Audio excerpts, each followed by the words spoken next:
Assalamualaikum warahmatullahi wabarakatuh. Saya Mbak Firin Zain, Rektor Universitas Islam Makassar, mengajak kepada seluruh anak-anakku sekalian, para siswa-siswa yang baru sementara ini mempersiapkan ujiannya. Selamat, semoga nanti insya Allah lulus ya dari sekolah kalian masing-masing. Dan saya mengajak untuk melanjutkan studinya di perguruan tinggi dan ayo kita ke UIM, Universitas Islam Makassar, ya. Kita lihat gedungnya, ya, luar biasa ya, mewah. Ini konsep urban kampus, modern, dan insya Allah pilihan prodi anak-anakku sekalian bisa banyak pilihan, ya. Kami ada 9 fakultas dan 31 prodi.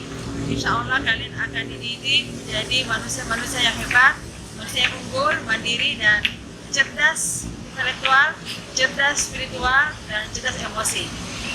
Mari ke UIM.